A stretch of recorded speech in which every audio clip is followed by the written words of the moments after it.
Hi, and so in this video I will be covering two steps. I will be covering step 5 and step 6. And Vanessa and I have felt that it works really well when we do it together, and especially when we come to explaining it to you.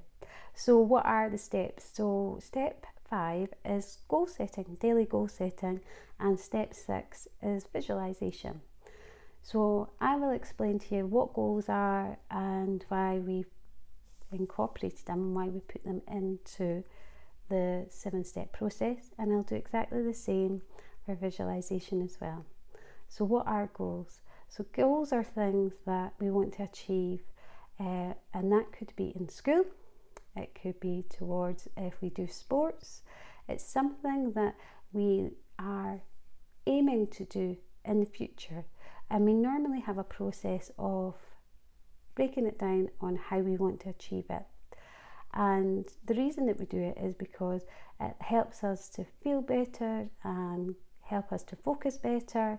It gives us something to aim for as well, and we have lots of different goals that we can achieve, and it can be to do with our home, our health.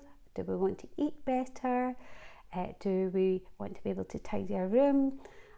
And then within school we've got even goals in there, whether it be maths or whether it be English. So you've probably heard about goals quite a lot, but the difference between us doing goals and setting goals and daily goals is 2 reasons.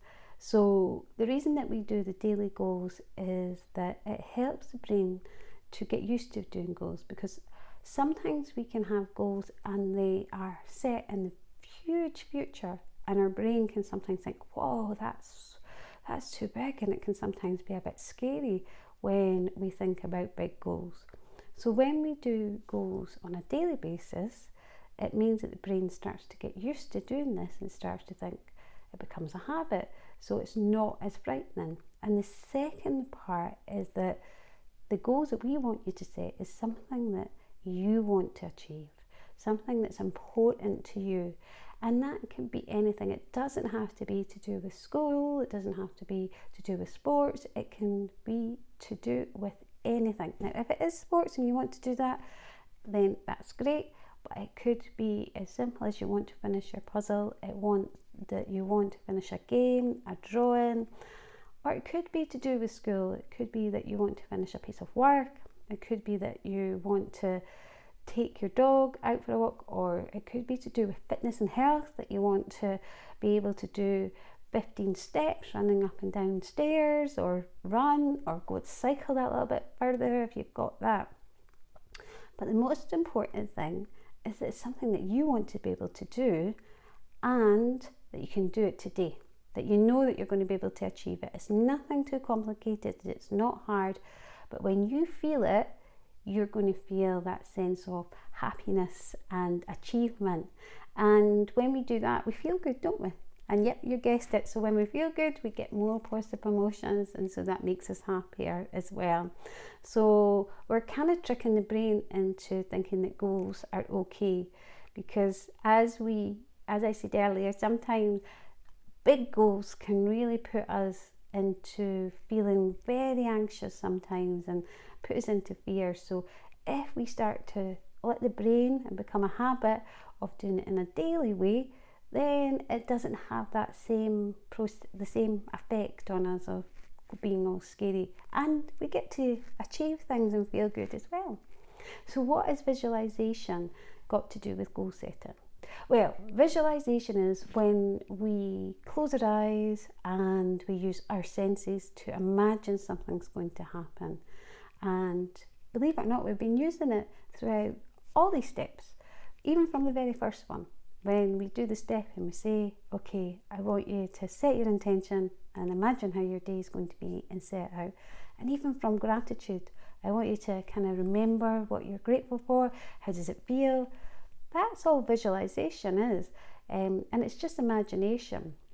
But the reason it works so well with goals is that we get a chance to rehearse. We get to rehearse what we're wanting to achieve. And there's lots and lots of different people who already do this, like sports people and people who are in the film industry, and also people who are going for tests, and even myself.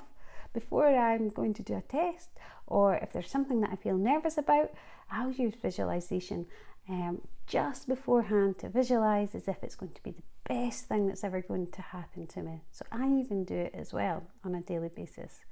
So when we're doing the visualization and the goal setting, it helps us to really prep the brain and make it go like a little run through. So I'll check to see anything that might come up on our way, any obstacles or anything like that. And it also helps us to feel good just at the end as well, because we're getting to feel how it feels just as we finish the goal. So how do we do this? So we start exactly the same way as we've done for all the other steps. So we take a nice deep breath in through our nose and let out. And then we breathe in again and close our eyes or look down. And then we think to ourselves, what goal do I want to achieve today? Something for myself that I know I can do. And as I said, it could be that you want to take your dog for a walk. It could be that you want to finish a puzzle or a painting. Or it could be that you want to finish that work. Or it could be something to do with exercise. Whatever it is, it's for you only. And once you've decided that goal, I want you to now visualize. Use all your senses to imagine how you're going to create that goal, all the steps that you're going to have to do, and allow it to unfold until you get to the very end when you've actually achieved that goal today.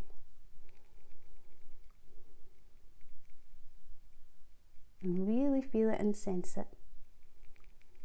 And then open your eyes. And now you can fill in the booklet, and we will see you in the last step.